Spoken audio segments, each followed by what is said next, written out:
oh, I've got a finished song. How did that happen? Well, like I said, a lot of them were just kind of, they were just there. They just presented them to me, you know, and I could sort of, then I had to sit down and learn them. Just learn the songs that had come into my head. I just sort of learned, oh, that's that chord and that's that chord. So all the composition went on up there before you even went to a keyboard or a guitar? Yeah, not lyrically. I mean, lyrically, I had to sit down and write. You know, but melodically, they started there. Yeah. That doesn't happen with me very often. Usually the guitar is the source of inspiration. Occasionally, I would have an idea for a tune, and that would be great because again, it's away from the guitar. You're not tied to those tried and tested shapes. Yeah. I know when I'm writing something, I usually write something, then I try to sing the next bit where I think it should go, as opposed to where my fingers would naturally go. Yeah. And that's the way I compose. But the thing I think that drew me to your music and what made it so fantastic was this incredible sense of melody you have, which I think is a gift. I have it, fortunately, you know, and I say to people, you know, well, the thing I've got going for me is my tunes. Nobody can write my tunes. Years ago, and no bugger noticed I stopped, so that's how good it was. But you've heard that story before. But you know, it's that melodic gift that you have, which was there pretty much from the word go. With the second, wouldn't it be good? Was the second single, wouldn't it? It was the first hit, but it was the second single. Yeah. And that the first time I heard that, it just blew me away. I thought, God, how's this guy doing this? But that's the case in point. I mean, there's no way that they are guitar chords. They're not. You wouldn't sit down on a guitar and write. Wouldn't it be good? Because it's like it's like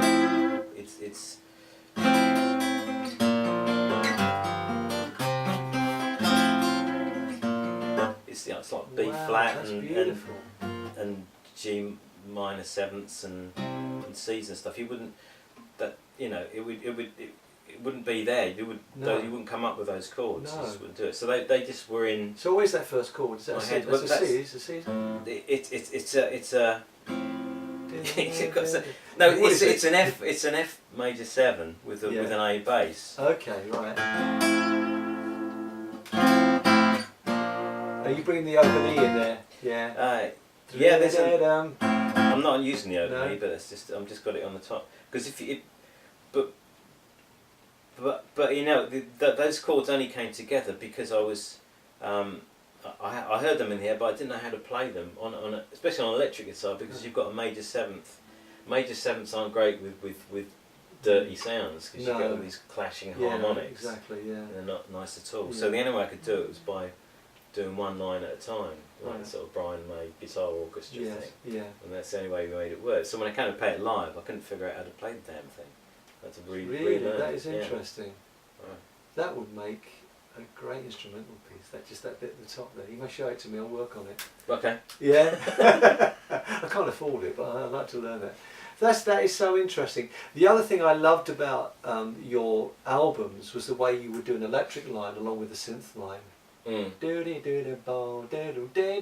So you got that kind of trumpet sound on the synth. Yeah. Doubled with the electric guitar with the whammy bar. Well, on that the was record, so cool. On the record, it's real horns, obviously. It's real horns. It's Jerry Hay and Larry Williams. Oh, well, there you go. Michael Jackson's horn section. You know? Wow. So that was a bit special. Yeah. So doubled that with the electric guitar. Yeah, it was originally a guitar solo. Yeah. It was just a guitar solo, and then Peter Collins, the producer, went over to LA to record another artist or something, and he just happened to be using their stuff, and he played Jerry that. What we were, the work in progress. Yeah. So I've just got to double that guitar solo. I've just got to do that. You see, it's those moments. Oh yeah. I did an album called Perilous Journey in '78, and we had the Average White Band, two of the guys from the Average Whites playing on the session, and they used to draft in all the top session players, all the Henry Lowther and all the British guys, doubling up synth lines as well. Yeah. And what I was doing was similar to you, was marrying the real instruments with synthesizers. And again, because I love synthesizers, I love the work of Vangelis, so I would try to, I like the idea of having that with real strings. And because of that, because you have that real element, I don't think, fortunately, the music's dated. It's stood the test of time because you've got that real... Possibly. I mean, I still struggle with some of the old recordings because I think, you just think, I would have done... You can't hear the 80s technology there. You can't help it. It's what it is. But some of it's good. I mean, some of it's like real tape and tape saturation and stuff like that. Yeah. Which you can emulate on with software, but it's not really. It's not the same, is it? Not quite the same. And getting back to those early recordings and the way those pieces came about, I firmly believe there's a time and a place for this stuff to happen. I think there's an energy that's around at that time that helps you to create that, which you couldn't replicate now. You couldn't go back and replicate that vibe or that energy. I think it's called youth. Yeah, absolutely. That's what that was. Absolutely. Yeah, it's called Youth and Energy. Sadly, I'm running out, folks. I'm sure you're not, Nick. You're younger than me. But no, it's true though. It's a drive. When you're very driven to do that stuff, then you have a little bit of success, and that's another driving force as well. Just the success itself drives you forward. Yeah. And being appreciated and getting noticed, and that is a genuine kind of energy that you get to go on and do other stuff. I mean, it's funny because folks, you're looking at two. Well, he was a major pop star. I was a minor pop star. I had a couple of hits, but we both had a similar experience of that grafting away for years, and suddenly it happens. You think, wow, how did that happen? This is so easy. All the doors are opening. Yeah. Why was it so hard before? With you, it just went up and up. Because Elton had did he have a big input into spreading the word about yourself? Early on, although I was already, I had the first few hits, but he was, before I met Elton, but he was always a big champion of mine.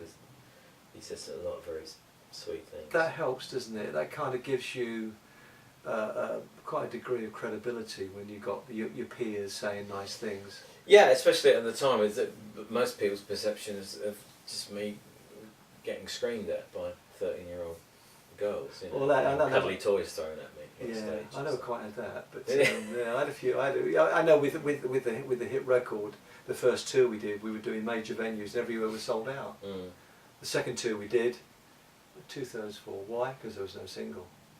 Yeah, but you don't know when it's happening. You just think it's going to go on forever, don't you? You just think, well, this is easy. Yeah. You make a record, people buy the record. Yeah. Do enough, they buy that. You do a concert, people turn up. It's Yeah. like, this is easy. But it doesn't. You just take it for granted until it starts. It doesn't happen anymore. You think, oh, okay, that wasn't my right, or it was a privilege. Absolutely, privilege being the operative word here. There was a time when you kind of withdrew from the live thing and concentrated on the writing.